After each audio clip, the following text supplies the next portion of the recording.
Hey friends, it's Carolyn from All Day I Dream About Food, and today we're whipping up one of my favorite easy keto meals, bacon and brie frittata. I love a good frittata, and they're so versatile. You can make them for breakfast, you can make them for an elegant brunch, or you can have them for an easy dinner. Now, the first step before you start cooking anything at all is to put on an apron. We're working with bacon, it's gonna get splattery, and if you're at all like me, you inevitably get it all over yourself. So, get all aproned up, and we're going to start cooking our bacon. Right here I have 8 slices of bacon, which I've previously chopped. I like to chop it first because I find that I can cook the bacon more evenly and get all the little bacon pieces nicely browned. So I'm going to cook my bacon in a cast iron skillet. You don't need to use cast iron. You can use any 10-inch oven-proof skillet for this frittata recipe. And this is looking pretty good, nice and browned all the way through, every little piece. And I'm just going to remove it from the pan and transfer it to a paper towel lined plate. So I had the heat up to about medium or medium high, but now you really want to reduce it. I turned it off completely so that the pan will cool before I put my eggs in. So I've got lots of lovely bacon grease in here. And because I'm using a cast iron pan, I'm gonna leave most of that in here so that the frittata doesn't stick. I would suggest the same if you're also using stainless steel, as that tends to stick more too. So you wanna keep a lot of the oil inside. If you're using nonstick, you could probably remove some of this. You wanna keep about 2 tablespoons of the oil in the pan. I've set my pan aside for a little bit, and now I'm gonna get working on the eggs. I have 8 eggs in here, and I'm just gonna break them up and whisk them a little before I add anything else.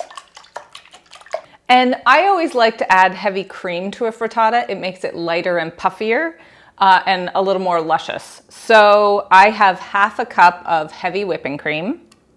Garlic is always a great flavoring for anything. This really doesn't need too much extra flavoring because it's got bacon and brie, but I have 2 cloves of minced garlic. And of course, a little salt and pepper. This you'd probably do to taste. I like things a little on the saltier side, so I put in about 3/4 of a teaspoon, maybe even a full teaspoon of salt, and some freshly ground black pepper. And just whisk it and make sure it's perfectly uniform before you start cooking it. I am going to add about 2/3 of the bacon. I always like to reserve a little bit of the bacon for topping the final product. So my pan has cooled down a bit, but it's not completely cold, and I've got it over low heat before I add the eggs. You always want to cook a frittata slowly so that you're not basically ending up with hard cooked eggs. So I'll just pour in my mixture. I haven't put my brie in yet because if I put my brie in now, it'll just sink to the bottom of the frittata. So we want to let the eggs set a little before we start adding the cheese. So after a few minutes, you will see that your frittata is starting to set just around the edges. And you can take a rubber spatula and just kind of loosen it up along the edges. The center is still very liquidy at this point. We're going to wait a few more minutes until the center is a little more set, but not completely set. So everything's nice and set along the edges, and the center is still loose, but underneath you can kind of feel cooked egg. That's when you know you're ready to move on to the next step. This takes about 7 to 10 minutes this way. Now what I can do is I can top it with my brie.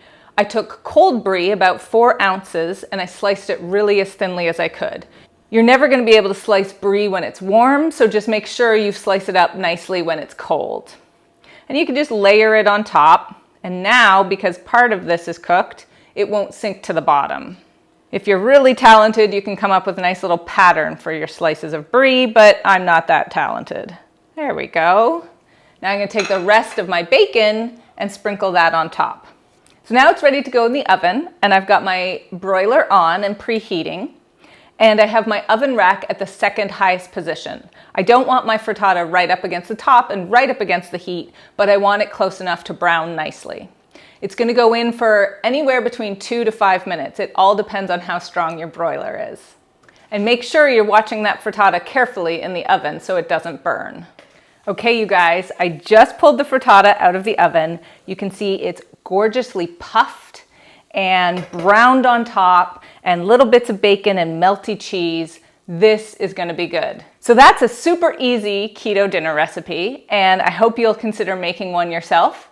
You can get the full recipe on my blog, All Day I Dream About Food.